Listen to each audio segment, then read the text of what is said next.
All right, welcome to Math 70. This lecture video is section 2.7.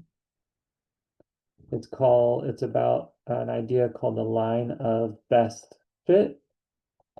So let's go back to our Brownie example. We know that if 10 guests show up, Adam will bake 30 brownies.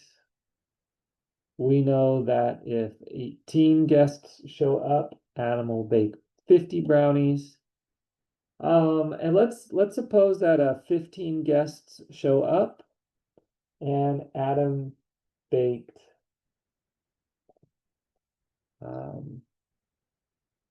43 brownies. Or maybe 20 guests show up and Adam baked 54 brownies. Now, the question is there a linear equation that matches all of these ordered pairs? We already know that the 1030 and the 1850, they have a nice linear equation. But will it work for these other points as well? And there's an easy way to figure that out. It's just to calculate slope between each two ordered pairs. Because if there is an equation that fits, then the slope between every subsequent set of ordered pairs had better be the same. This one goes up 5 and up 7. So our first slope, I could call that M1 for our first slope, is 7 over 5. And then the X goes up 3 and the Y goes up 7. Oh boy. What? Oh, that's not 7. I did some bad math. I'm sorry. That first change is 13. So M1 is 13 over 5. By the way, I make lots of mistakes. I never make them on purpose. I catch most of them, and that's part of the skill I want you to develop is when you make a mistake, are you able to catch your mistakes? I caught this mistake because I was thinking like, well, I wasn't trying to make an equal jump in both. How come it looked like it was equal? So anyway, the first slope, the first change in y over change in x was 13 over 5. But the second change in y over x is 7 over 3. And guess what? These numbers are not the same. 13 over 5 is exactly 2.6, but 7 over 3 is about 2.33. If you don't have the same rate of change between any 2 points, you can't be on a straight line. That's like saying, and these points aren't going to be exact, but that's like saying the first couple points were here, but the next set of points was here. Yeah, that's definitely not a straight line. There's no way to make a straight line that goes through all 3 of these points. So the question, is there a linear equation that matches all of these ordered pairs? The answer is no. And I can double check if I go one more, that changes by 2, and over here it changes by 4. So my next slope is 4 over 2, which is 2, right? That's like having another point here. And again, you see the slope changes. This is the real world. It almost will never happen that you're going to have multiple pieces of data that all lie in a straight line. So we can't come up with a linear equation that matches all of these points. But what we can do is we can come up with a linear equation that is the closest match to all of these points. And that is called the line of best fit. The line of best fit is the equation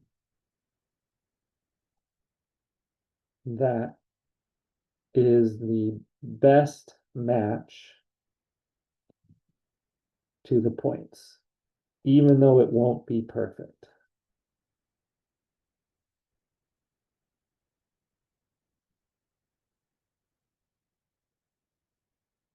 And the reason we want that line is because math works best when we have nice functions.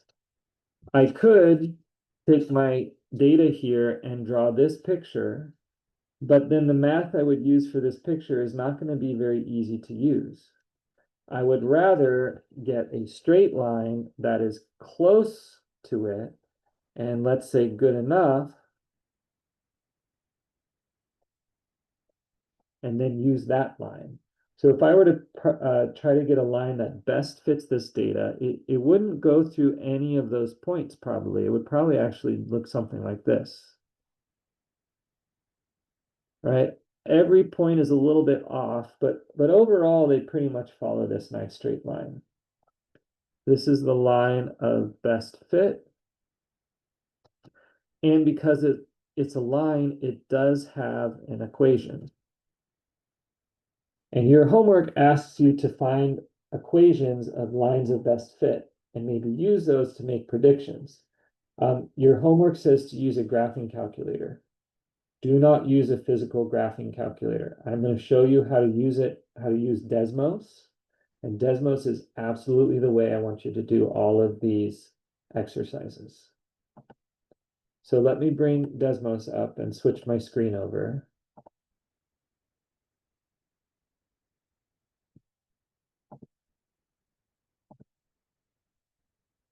Okay, here's Desmos. And we're just going to put in those 4 data points. I know you can't see them right now, but I can. We're going to put those 4 data points by adding, right here, this plus lets you add an item, and we're going to add a table. And the table is automatically going to assume we're talking about X's and Y's. So with 10 guests, there would be 30 brownies. With 15 guests, there would be 43 brownies. Notice this little thing popped up over here on the left. With 18 guests, there would be 50 brownies, and with 20 guests, there would be 54 brownies. Now, I can't see those points because of my scale, but if I zoom out, there they are. And you can see they're close to a line, but if I were to try to put a line from here to here, it's not going to go through that point also. In fact, let me do that just to show you. I calculated the slope earlier. It was 13 over 5. And I can quickly, maybe quickly, calculate the y-intercept. But I think I'm just going to be lazy. And I'm going to get close.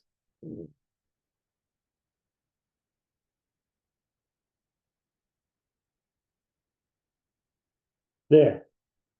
That black line is going through pretty much the heart of those 2 points, and it basically misses that point completely and totally misses the last point. So there is no line that's going to go through all 4 of these points, unfortunately. However, this little option up here next to the table that says add regression, regression is another word for line of best fit. All you have to do is click it, and it gives you the equation for the line of best fit right there. There's some other information that we're not going to worry about in this class. Make sure you have it on linear regression. You don't want to accidentally pick a different one. But a linear regression says the line that's going to be on average closest to all of these points will have a slope of 2.4185 and a y-intercept of 6.15859. And you can use this now to make a prediction. For example, what if I want to predict the point, let's see, 25 guests. So if I want to say, how many brownies do I think Adam will bake for 25 guests based on my line of best fit? I'm going to take the slope, 2.4185, and multiply it by the 25 brownies, and then add to that the 6.15859. Right, it's the slope of my line of best fit times the x value I'm going to use plus the y-intercept of my line of best fit. And so my best guess is that Adam is going to bake about 66 or 67 brownies. Let's add that point and see if it ends up on that line. 25 here and 66.62109. Yep, right there, pretty much exactly on the line. That's my guess. Of course, Adam would probably never bake 66.62109 brownies. He'd probably bake 67, so he makes sure he has enough. But the line of best fit doesn't care about reality. It gives you all sorts of super precise decimals, and then you as a human have to decide what actually makes sense. I want to show you how to do this using one of the actual questions, because like I said, the questions tell you to use your graphing calculator, and I don't want you to use a physical graphing calculator. I want you to use Desmos. So I'll show you how to do it from the very start. We've got a blank screen. Here's question 1 with my data. Use the regression capabilities of a graphing calculator to find the equation of the line of best fit. So there's my data. X is 1, 2, 3, 4, 9, 11, 14. And Y is 5, 5.1, 8, etc.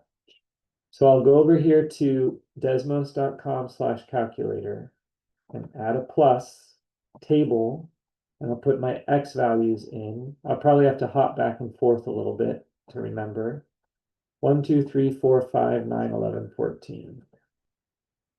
Man, I don't think there was a 5, was there? 1, 2, 3, 4, 9, 11, and 14. And then 5, 5.1, 8, 5, 5.1, 8, 6.9, 10.6, 15.2, and 16.7. You have to get the numbers exactly right, or else your equation's going to be a little bit different. And if your equation's a little different, it's not going to get you the right answer in your homework. But you can see these points definitely don't lie along a single line, but they are kind of linear. Right? It's not terrible to imagine a line could fit them pretty well. And the equation of that line I get by adding the regression. And here I have my regression line right there. And so I'm going to put this formula into this question, and they want me to round off to the nearest hundredth. Y equals, go back to Desmos, 0.917 is going to, well, 0.917, that's to the thousandth. So let me do 0.92 x, and then it's going to be 3.88. This would be a good time to say if you need a reminder of rounding, there should be some videos in that set of YouTube videos. Otherwise, you can search or make a tutoring appointment to remind you about the rounding process. There we go. I got it. This line is a pretty good match for this data.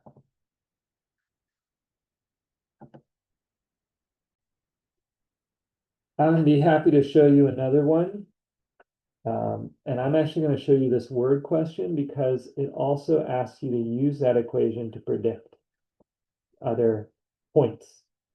So one thing I want to point out about these word questions, if you had to read them carefully, they want Y to be the amount of money in thousands of dollars. And if it's 176,000, that means Y would be 176. And X is the number of years since 2012. So if the year is 2012, X is 0. So you have to be careful when you put your data in that you're matching the format. So over here in Desmos, it looks like it just goes up year to year.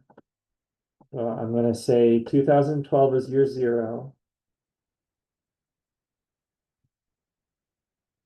And it goes up 1, 2, 3, 4, 0, 1, 2, 3, 4, 5 until 5 years after 2017. So I need to go up to x equals 5, right? Because 2012 plus 0 gives me the 2012, 2012 plus 1 gives me the 2013, etc. And the y values I'm going to do in thousands of dollars. So 176, 188, and 204, 227, 251.